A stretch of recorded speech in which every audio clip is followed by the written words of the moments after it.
We've got our own Roch Kubatko with us now, our MASN sports expert. And you got a big fan base here in We're Fenway. trying to get your attention.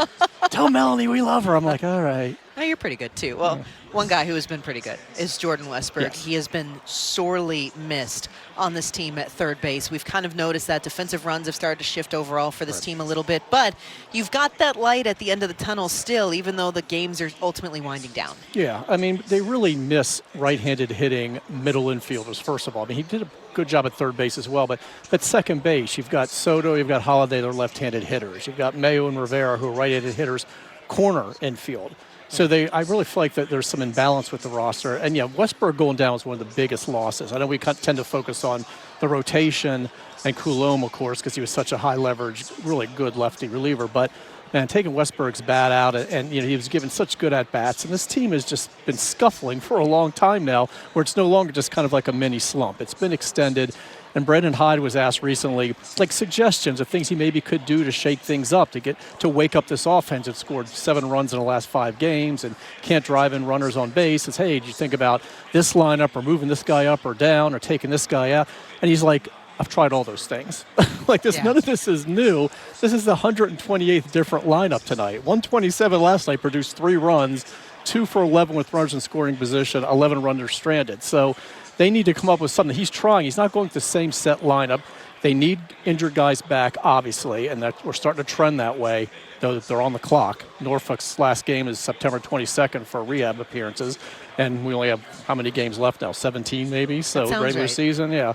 Not good So, they're trending, but guys have to heat up who are already here and haven't been.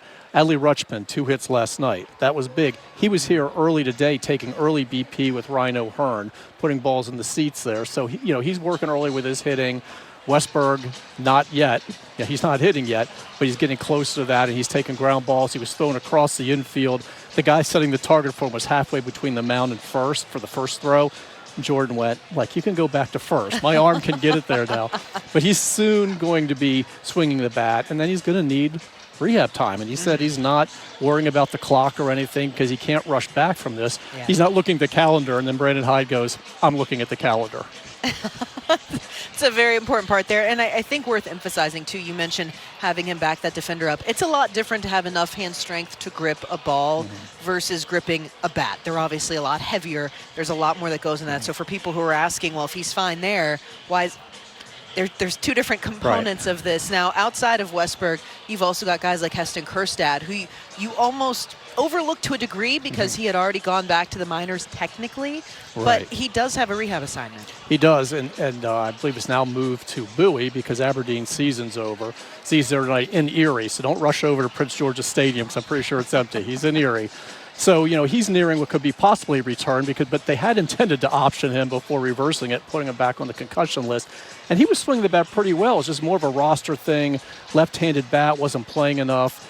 If this guy's healthy, ready to go, and they think they can help, he can help, you bring him up on an expanded roster. There are different guys. Mountcastle, we don't know about at this point. Last we heard, he was hitting a little bit off a tee, but that's all we've heard. And when I asked Hyde yesterday about his level of optimism of getting Mountcastle back, he just goes, I don't know. He goes, I'm hoping, I'd like to be optimistic. That's the word I'd like to use, but I can't be sure. And that's a right-handed bat, and we know some inconsistency there, hot, cold, hot, cold. But when he gets on a tear, he could really help in the middle of the lineup. And I don't know right now if he is going to come back before the regular season ends. They don't know. If he's not hitting yet, then you're really on the clock. It starts to get a little concerning in that regard. Now, we also just saw Jacob Webb, a rehab assignment. It did make a little sense because there was that concern. He's had 6 days between appearances, and they said, look, we're not trying to overload him because he was a heavily used guy out of that bullpen. But you look at Webb and Coulomb, who are just 2 tremendous lefties and righties. Not only are they coming back, and you're going to focus on that, but the other half is the roster will change as some of these guys reactivate. It's really going to change. And with Webb, it was a big loss because he was getting lefties out even better than righties. And, of course, Coulomb gets everyone. And I was a little suspicious, like, what happened to Webb? And I asked him the other day at Camden Yards, like, do you know when you're pitching again? He just said no. And Hyde said he didn't know. And I'm thinking, all right, the antenna goes up. Did he have some kind of setback? And I asked Brandon today, and he said I was just going to give him a little extra rest. And the way Brandon smiled is basically, let's hope it goes well tonight. In other words, if it does, he's coming back. And that's one in Coulombe. He's going to start his rehab assignment tomorrow. Let's say he only needs a couple. He's back, and then you start looking at, okay, how do you make room in that bullpen? Coulombe's on the 60. You got to make room on the 40-man. Who's in danger of being taken off the 40? Bert Smith has been struggling lately more so than early on. Is he in trouble? Is Craig Kimbrell in trouble? You also have to look at if someone's not going to make the playoff roster, and I'm sure they've already kind of looked ahead to that, then how much longer do you want to carry him anyway? And Kimbrell would be a bold move, but we know the problems he's having, runs in 10 of his last 18 appearances, and it's been bad. And he got the first 2 outs last night in strikeouts in the last one, but then it was a triple and a wild pitch as well. Would they go ahead and just make that move to cut him loose to make room? Because certainly Matt Bauman's not going anywhere right now, the way he's pitching. Gregory Soto they're really happy with, and then there's the guys who are guaranteed of staying here. So 2 guys have to come off. You don't like to speculate on jobs, but 2 guys have to come off. Yeah. Now you look on the other side of things for offense. They've been outscored 21-4 their last 3 games. But who's counting? Which is not typical. They've gone from first in slugging to 14th. As succinct as you can be, where do you turn that around here? Yeah, again, guys who are just struggling right now have to get hot. And that's like, how do you make that happen? There's no magic wand. But, 2 for 11 with runners in scoring position last night that's the current trend. They're hitting 250 with runners in scoring position right now. That's 18th in the majors.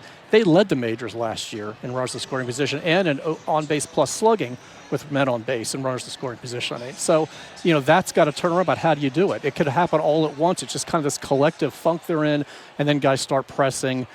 They're swinging too hard. They're getting too big at the plate, as they say, and they realize that.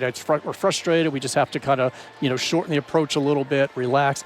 But that's hard to do when all of a sudden you're a game and a half out of first place now, and everybody seems to be scuffling except for a couple guys. Your hottest hitter is Ramon Urias. He ends up spraining his ankle.